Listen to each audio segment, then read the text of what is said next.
In this tutorial about PHP comparison operators, I'm going to be showing you the operators, the comparison operators that are available in PHP, and I'm also going to be giving you some examples of how and why they might be used, just within an if statement to give you some idea.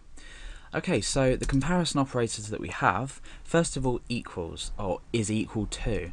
So you know that when we assign a variable a value, we use the equals sign. Now to compare, we use the double equals, so this reads is equal to. We also have is not equal to, so we use one equal sign, but we include an exclamation mark just before that. So this means is not equal to. So we've got equal to, is not equal to. We've also got things like greater than, then we've got less than. We can also incorporate this again into these, and we can say greater than or equal to, or less than or equal to. So let's just recap.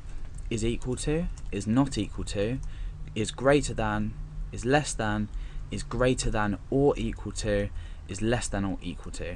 So all you've really got to remember is when you're combining them, you use one equal sign, and normally you would use just two equal signs for the blunt comparison between two variables, or between a variable and a string, or so on and so forth. I mean, with the not equal to, is not equal to, you can also use a greater than and a less than side by side as well, but commonly this is used. Okay, so these are the PHP comparison operators, but how would we go about using them?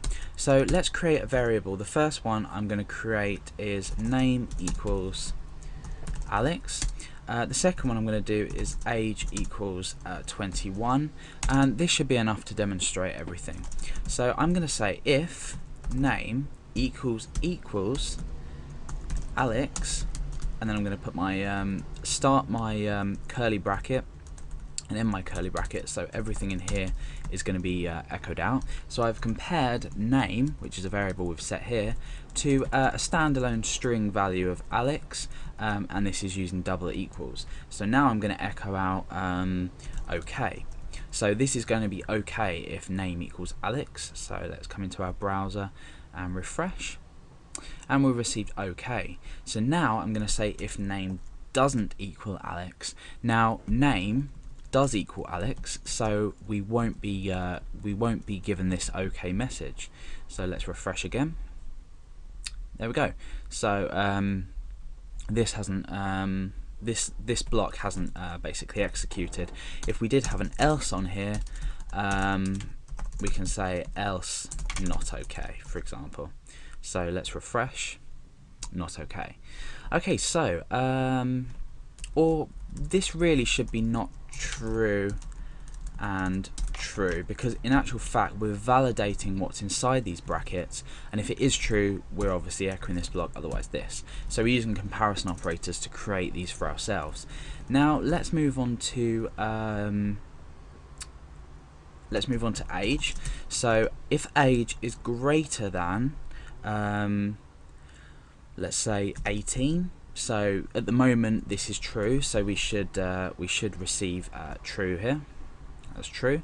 Because the age is greater than this standalone integer I've created here, then that's fine. If I was to create, say, 49, or type 49 and refresh, we're going to be left with not true, because age is not greater than 49, therefore this statement is rendered false. So everything in the else is executed. Now what we could do is say if age is greater than or equal to 21, so let's refresh, that will be true. If we were to take away this, if it's greater than 21, it's anything from 21 up, including decimal values. So this is not true, because age isn't greater than 21, it's equal to it. So we can use greater than or equal to 21. The same with less than or equal to 21. At the moment this is true because it still equals 21.